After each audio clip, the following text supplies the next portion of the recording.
Hey guys, this is Kimberly, and you are watching Thriving on a Budget.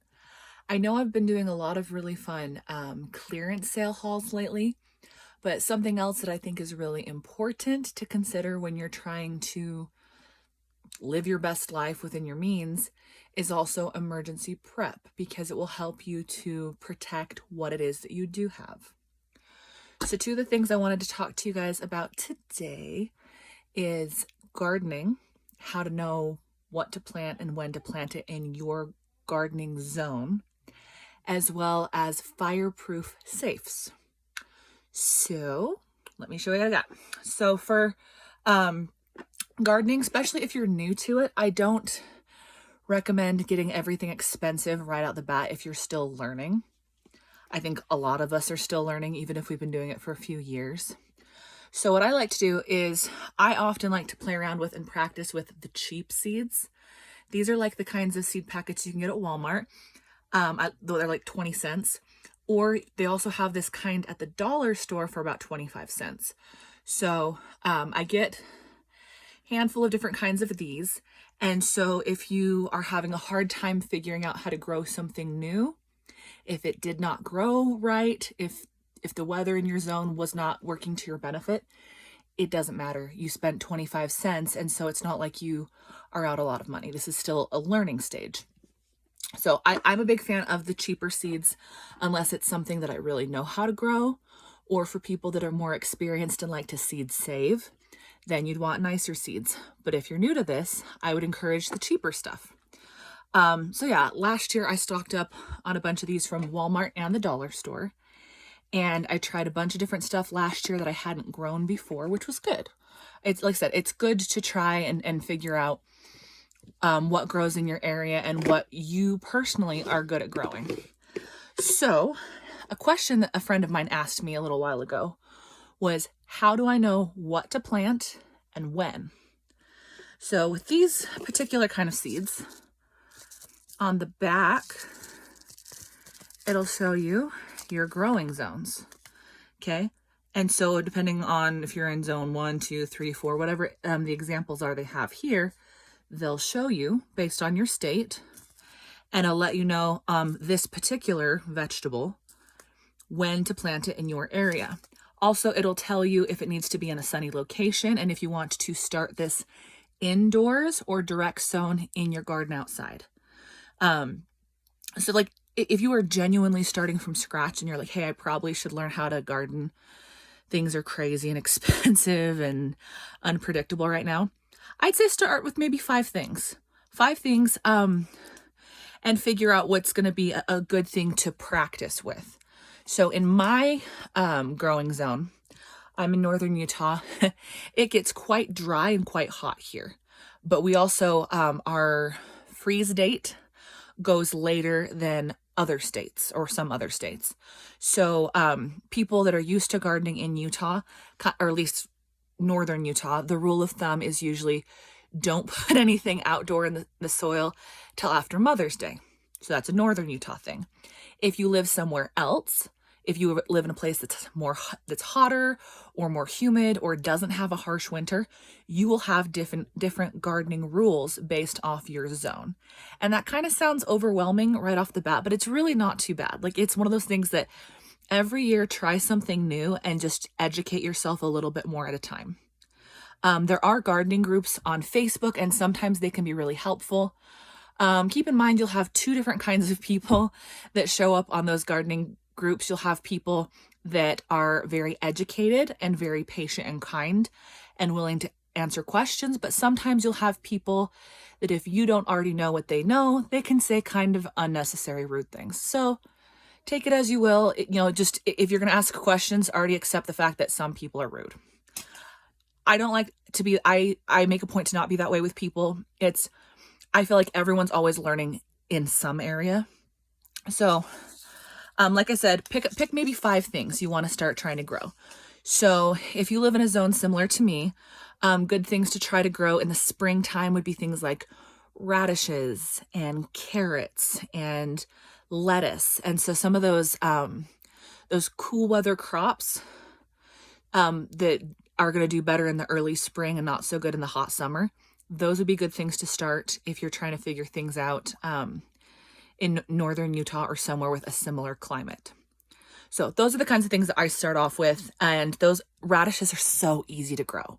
Even if you do not like radishes, I would encourage you to maybe try to grow them, to just kind of get a feel for growing something, figure out where and how you need to grow it. Radishes are so easy to grow, like insanely. So those would be the kind of ones I would start off with. And there's other ones, I'm sorry, I'm rambling. There's other plants depending on like the season and stuff that grow fairly well. Squashes are very, very hardy, and they like to produce quite a bit. I played around with pumpkins this last year, and pumpkins love to just grow and grow and grow. So as long as they're getting enough water, you can actually take your leftover pumpkins from Halloween, and as long as there's like nothing on them that would be harmful for your garden, nothing harmful for food, if you had just some pumpkins on your porch, you can actually just go throw them in your garden and it'll decompose and those seeds will start to grow on their own. So that's super fun. I tried 2 different pumpkin growing methods last year. One of them, I threw a pumpkin in my garden from the previous Halloween, and the other ones I was intentionally growing. And so it's interesting to see, I guess, how well they grow if you start them indoors versus direct in the garden versus if you just kind of let them do their thing. So it's good to try different things and figure out what is doing well at different points and times. In my area, I really struggle with growing peppers. Peppers have been so hard for me, and those are not something I would encourage a newbie to try because they're kind of princessy. Like when you're trying to grow them, you wouldn't think so because they're spicy, and so you'd think that they're hardier than they are, but it really depends on your climate. In my area, peppers don't do great. And if you're starting them from seed, I wouldn't encourage that as your first thing because you have to like prep the seeds different than you would anything else. Most seeds, you put them in soil, you add water, you monitor them and give them a little bit water as they need them. Pepper seeds, you have to like, there's multiple different methods. Some people like to like soak them in hydrogen peroxide or vinegar, or there's like lots of random different methods where you want to kind of eat away the hull of the seed and then plant it, and you want to start them indoors and you want them on like a specialty heating mat. And so if you are new to gardening, do not start peppers. Have peppers be something you try later down the road if you do some research on it. If you've never gardened before, peppers will stress you out. So that's my thoughts on that. But yeah, so a lot of packaging is pretty helpful on the back. If you read it, figure out where you live. It'll tell you if it likes sun or if it likes shade. It will tell you how far apart to spread them, how deep to grow them. Like I said, try. If you've never tried gardening before, try. Grab some, throw it in the dirt. I've heard people compare gardeners to gamblers before, that they just there's genuinely some gardeners that just throw seeds out there like, let's see if they take. Sometimes there'll be seeds that are supposed to quote unquote be expired or too old to germinate. Doesn't necessarily mean that's the case. I've seen old seeds germinate before. A lot of people have. So that was my long ramblings on starting a garden. Hopefully that was helpful. If you have questions, please ask me. And if it's something that I am educated enough on gardening to actually know, I will be happy to answer that. If not, there's plenty of fabulous gardening channels on YouTube that I would encourage you to check out. Things like M.I. Gardener. He's very, very smart and he has some good stuff on there. So that's my thoughts on gardening. Try. Get cheap seeds and try. Fireproof safe. This is going to be kind of heavy. So there's different kinds of safes, obviously. The kind I have, people are going to be like, oh, that's a suitcase. Technically, yes. Some people use the term safe fairly liberally. I am using it to identify this. The brand is called Century Safe, and it is identified as a safe at the store. So this is what I'm calling it. So if I can pick this loveliness up, this is my Fireproof suitcase safe. Okay, so you can pick these up at Walmart. I was really excited when I found out you could get Fireproof safes at Walmart, and they're not all suitcases like that. They do have some with dials or digital buttons. So if you have a larger budget and that's something that really matters to you, by all means, get a nicer, bigger one. That's fine. I just thought this would be a good thing to show you guys because not everyone has a very large budget. And so these were like 30 bucks. So for a fireproof suitcase safe, 30 bucks. And so the kinds of things you can put in this, I'm not going to open mine up today just because some of the things in there are special and personal and whatnot. You can put family heirlooms in there. I have a piece of my grandmother's jewelry in there. My husband has his late grandfather's ring in there. We also have a little bit of emergency cash, enough that like, no, nothing big. But if something happened where sometimes you'll have a glitch in the computer system at a grocery store or something crazy happens and they're like, hey, we can't take cards. There's enough in there to get my family groceries for a week and a tank of gas, you know? So not a lot, but enough that if I needed a little bit of cash on hand, it would be helpful. Also, I think it's a good idea to keep copies of important paperwork or documents in something fireproof.